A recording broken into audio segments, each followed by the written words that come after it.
سورہ مائدہ کی آیت نمبر 106 ہے۔ اعوذ باللہ من الشیطان الرجیم، بسم اللہ الرحمن الرحیم۔ يا أيها الذين آمنوا شهادة بينكم إذا حضر أحدكم الموت حين الوصية اثنان ذوى عدل منكم أو آخران من غيركم إن أنتم ضربتم في الأرض فأصابتكم مصيبة الموت تحبسونهما من بعد الصلاة فيقسمان بالله إن ارتبتم لا نشتري به ثمنا ولو كان ذا قربى ولا نكتم شهادة الله إنا إذا لمن الآثمين فإن عثر على أنهما استحقا إثما فآخران يقومان مقامهما من الذين استحق عليهم الأوليان فيقسمان بالله لشهادتنا أحق من شهادتهما وما اعتدينا إنا إذا لمن الظالمين ذلك أدنى أن يأتوا بالشهادة على وجهها أو يخافوا أن ترد أيمان بعد أيمانهم واتقوا الله واسمعوا والله لا يهدي القوم الفاسقين صدق اللہ العظیم۔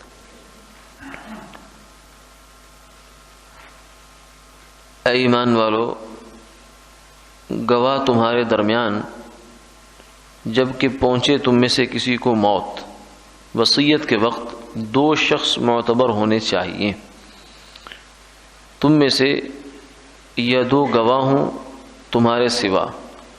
اگر تم نے سفر کیا ہو ملک میں، پھر پہنچے تم کو مصیبت موت کی، تو کھڑا کرو ان دونوں کو نماز کے بعد، وہ دونوں قسم کھاویں اللہ کی، اگر تم کو شبہ پڑے کہیں کہ ہم نہیں لیتے قسم کے بدلے مال، اگرچہ کسی کو ہم سے قرابت بھی ہو، اور ہم نہیں چھپاتے اللہ کی گواہی، نہیں تو ہم بے شک گناہ گار ہیں۔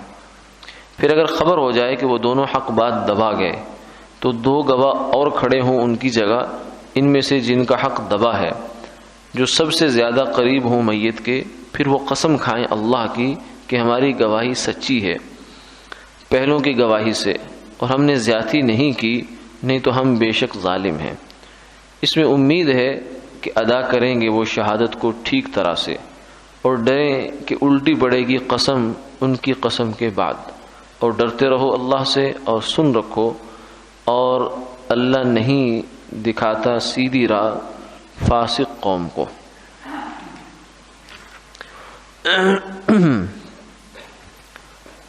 ان آیات مبارکہ میں ایک خاص قسم کی صورتحال اور اس کا حل ہے جو کسی میت کے مال سے متعلق پیش آ سکتی ہے۔ بہت نادر صورت ہے، لیکن بہرحال چونکہ پیش آئی تو اس کا حکم اللہ تعالیٰ نے قرآن پاک میں بیان فرمایا، جس سے یہ آیات کا مفہوم اور مطلب سمجھ میں آتا ہے۔ وہ اس کا شان نزول ہے، ایک واقعہ ہے۔ ایک شخص جن کا نام بدیل تھا، وہ سرکار دو عالم صلی اللہ علیہ وسلم کے زمانے میں شام کے لیے تجارت کے لیے گئے۔ اس زمانے میں شام کا علاقہ جو تھا، یہ شام سے مراد آج کا صرف ملک شام نہیں ہے، بلکہ اس میں یہ مصر سے شروع ہو کر آگے جو موجودہ شام ہے یہاں تک یہ سارا علاقہ شام ہی شمار ہوتا تھا۔ پرانی کتابوں میں، سیرت کی کتابوں میں جہاں بھی شام کا تذکرہ ہے، اس میں فلسطین بھی اور اردن بھی، لبنان بھی، یہ سارے علاقے شام ہی تھے۔ تو ان علاقوں میں عام طور سے جو قریش تھے یا مدینہ منورہ کے لوگ بھی تھے، تو تجارت کیا کرتے تھے. ایک تجارت جنوب کی طرف ہوتی تھی ان کی جو سردی کے موسم میں، اور گرمی کے موسم میں جو شام کی طرف تجارت لے جایا کرتے تھے، چیزیں اور خرید کر لاتے تھے.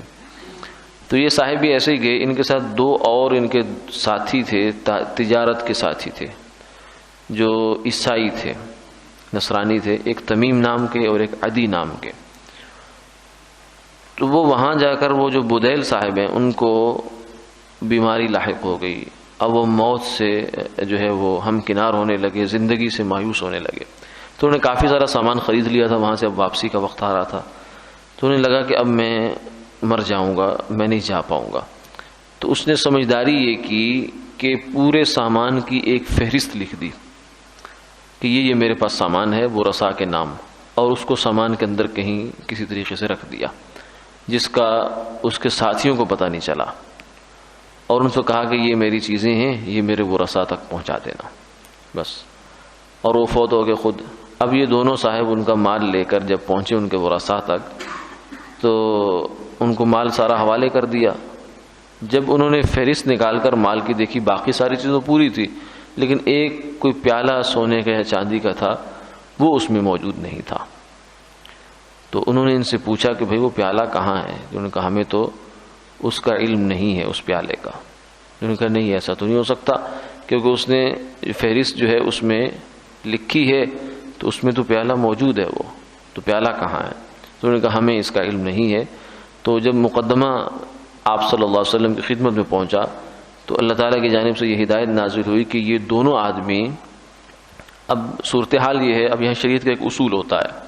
اصول یہ ہے شریعت کا کہ البینۃ علی المدعی والیمین علی من انکر، کہ قسم جو ثبوت فراہم کرنا ہوتا ہے وہ دعوے دار کے ذمہ ہوتا ہے. جو کسی چیز کا دعویٰ رکھتا ہے، یہ ایک عدلیہ کا، عدالت کا اصول ہے، قانون کا، اور یہ الفاظ حدیث پاک کے ہیں. البینۃ علی المدعی والیمین علی من انکر، کہ دعویٰ کرنے والے کے ذمہ ہوتا ہے ثبوت فراہم کرنا، چاہے وہ گواہی کی صورت میں ہو یا کوئی بھی تحریری تقریری کسی بھی طرح کی کوئی چیز ہو. جو اقرار ہے وہ بھی ثبوت ہو سکتا ہے، لیکن اگر وہ ثبوت فراہم نہ کر پائے، اتنے کافی ثبوت نہ لا پائے کہ جس سے قاضی یا جو ہے مطمئن ہو سکے، تو پھر وہ مدعا علیہ سے جو دعویٰ جس کے خلاف دعویٰ ہوتا ہے، فریق مخالف اس سے قسم لیتا ہے کہ تم انکار کرو کہ یہ جو دعویٰ کر رہا ہے وہ ٹھیک نہیں کر رہا. تو قسم لے کر پھر مقدمہ خارج ہو جاتا ہے. مدعی سے یہ کہا جاتا ہے کہ آپ کا اس کے ذمہ کوئی حق نہیں بنتا. تو اب چونکہ یہ دعویٰ تھا ورثاء کی جانب سے کہ ہمارا پیالہ ان کے پاس ہے، تو ان لوگوں نے وہ بنے مدعا علیہ اور ورثاء جو تھے وہ بنے مدعی. تو چونکہ مدعیوں کے پاس اس کے علاوہ کہ ایک فہرست میں سامان کی ایک فہرست میں ایک تذکرہ ہے بس اس کا، یہ ان کے لیے ایک سائن تو تھا، ایک قرینہ تو تھا، قانون کی زبان میں کہ قرینہ تو تھا، لیکن یہ کافی ثبوت نہیں تھا کہ پیالہ انہوں نے خرد برد کیا ہے. اس بات کا ثبوت نہیں تھا. اتنا ثبوت ہے کہ جب وہ فہرست بنا رہا تھا تو اس نے پیالہ لکھا ہے اس کے اندر بس. اب اس کے بعد ہو سکتا ہے گم ہو گیا، ہو سکتا ہے اس نے خود فہرست پہلے بنا دی ہو اور بعد میں علاج معالجے میں یا کسی اور طریقے سے کسی کو اس نے دے دیا ہو. وہ یہ سارے احتمالات موجود ہیں. تو اس لیے وہ ثبوت کافی نہیں تھا کہ پیالہ واقعتاً انہوں نے خرد برد کیا ہے. اس لیے انہوں نے پوچھا بھی خیر ان سے کہ کہیں ایسا تو نہیں کہ اس نے کوئی علاج معالجے کے خرچے میں یا تم سے کوئی قرضہ پکڑا ہوا ہو جس کے ضمن میں اس نے اٹھا کر تمہیں پیالہ دے دیا. تو انہوں نے کہا نہیں ایسی بات بھی کوئی نہیں، بس ہمیں علم نہیں ہے پیالہ کہاں چلا گیا. تو چونکہ ان کے پاس ثبوت نہیں تھا اس لیے ضابطے کی روح سے ان سے قسم لی گئی. جو مدعا علیہ تھے وہ 2 شخص تمیم اور عدی، ان سے کہا گیا کہ آؤ قسم لو، اور ان کو نماز کے بعد ان سے قسم لی گئی. اور نماز بھی یہ نماز عصر تھی، تو اس لیے حکم بھی یہ ہوا کہ ایسی صورتحال میں بالخصوص جو اہل کتاب کا مسئلہ تھا، چونکہ عصر کا وقت تفاسیر میں یہ لکھا ہے کہ اہل کتاب کے ہاں بڑا محترم وقت تھا، اس لیے ایسے وقت میں وہ قسم دینے سے، جھوٹی قسم کھانے سے ہچکچاتے تھے.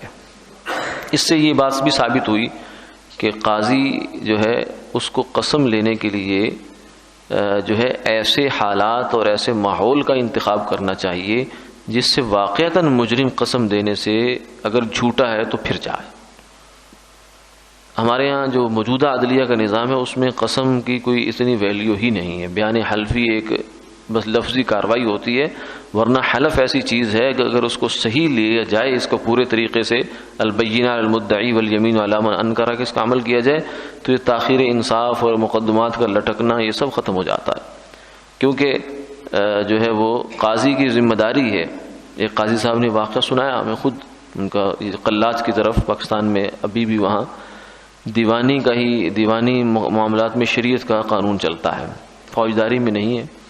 تو انہوں نے کہا کہ میرے پاس جب بھی کوئی مقدمہ آتا ہے دیوانی کا تو میں سب سے پہلا کام یہ کرتا ہوں کہ وکیل کو بیچ میں سے ہٹاتا ہوں. مدعی مدعا علیہ کو میں کہتا ہوں کہ دونوں کو میرے سامنے لاؤ، اصل مدعی مدعا علیہ کو لایا جائے. تم ٹھیک ہے اپنی فیس لو، سائڈ پہ ہو جاؤ، لیکن مجھے مقدمہ نمٹانے دو، فیصلہ کرنے دو صحیح بنیادوں پر پہنچ کر. تو ایک تو جب مدعی مدعا علیہ سامنے آتے ہیں تو اس سے کافی ساری چیزیں کھل جاتی ہیں، کیونکہ وکیل تو لکھی پڑھی وہ ساری باتیں ہوتی ہیں، وہ تو اسی حساب سے چلتے ہیں. وہ تو جھوٹ کو سچ اور سچ کو جھوٹ بنانے کی ان کو تو مشق کرائی جاتی ہے باقاعدہ.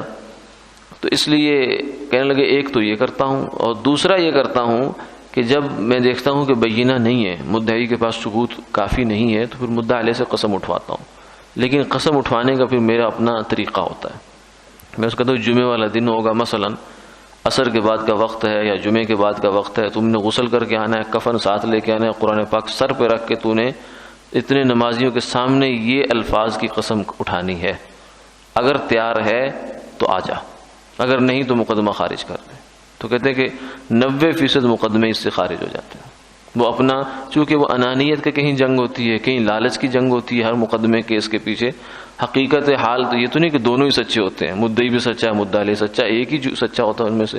تو سچ اور جھوٹ جو ہے ایسے بہت آرام سے جو ہے اس کو نکھر کر سامنے آ جاتا ہے.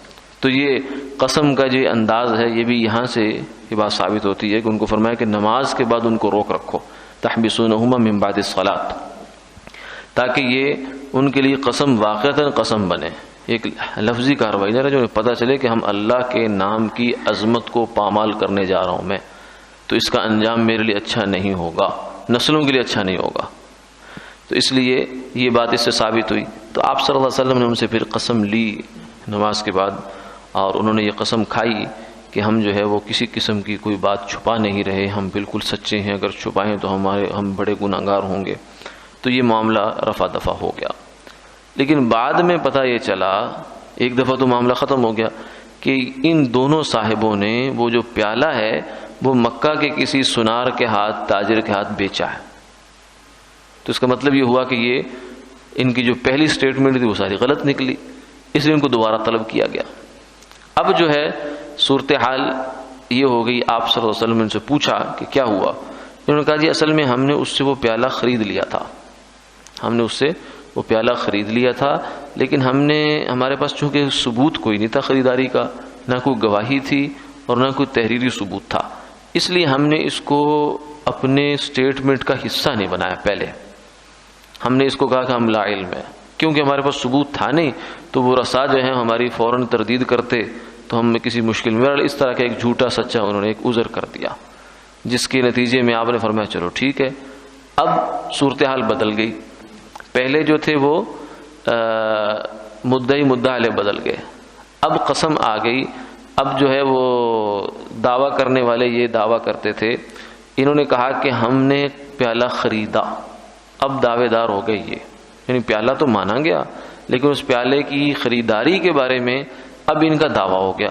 وہ رسا اب کہتے تھے نہیں انہوں نے نہیں خریدا، یہ جھوٹ بول رہے ہیں، یہ جھوٹے ہیں، انہوں نے خریدا کوئی نہیں ہے، یہ بس نکال کر مال سے لے گئے تھے. تو اب ان کا سٹیٹس چینج ہو گیا. پہلے جو مدعی وہ تھے اور مدعا علیہ یہ تھے، تو قسم انہوں نے دی تھی. اب چونکہ یہ مدعی جو ہے یہ بن گئے، جو وہ تمیم اور عدی وہ دونوں شخص مدعی بنے، تو اب فرمایا گیا کہ ہاں اب وہ رسا میں سے کوئی آدمی آئے، 2 بندے آئے معتبر آدمی ان کی طرف سے آئے، وہ آ کر یہ قسم دیں کہ ہم نہیں جانتے کہ انہوں نے پیالہ خریدا، یعنی اس کو بھی بطور قسم کے ویسا کریں گے. تو نتیجتاً یہ ہوگا کہ وہ ان کو پھر ان کا حق مل جائے گا. تو یہ چیز دونوں آیتوں میں بیان ہوئی. یہ اگرچہ واقعہ تو خاص ہے لیکن اس واقعے سے کئی سارے احکامات مستنبط ہوئے. پھر آخر میں اللہ کی جانب سے یہ تنبیہ بھی ہے کہ واتقوا اللہ واسمعوا، اے ایمان والو اگر ایسی کیفیت کسی کو پیش آ جائے تو اسے چاہیے کہ اس کی پیش بندی کرے تاکہ بعد میں اس طرح کے مسائل پیش نہ آئیں۔ اور اس سے پھر کئی مسائل بھی فقہاء نے ان آیات سے نکالے۔ اللہ تعالیٰ نے ان کو ایسا دماغ دیا ہوتا ہے کہ وہ استنباط کرتے ہیں، تو اس میں سے ایک آدھ مسئلہ جو ہے وہ امام ابو حنیفہ رحمہ اللہ تعالیٰ نے اسی سے یہ مسئلہ بھی نکالا کہ کافر کی گواہی کافر کے حق میں معتبر ہے، بی سے آیت سے مسئلہ نکالا، اور بھی مسائل نکلے۔ تو بہرحال یہ ایک واقعہ ہے جس کا تذکرہ ان آیات کے اندر ہے، اور اس سے ایک اصول سمجھ میں آتا ہے، لیکن اس اصول کا اطلاق کوئی عمومی نہیں ہے، یعنی ہر حال میں ہی ایسا ہو وصیت کرنا کوئی لازمی ہو، فرض واجب ہو۔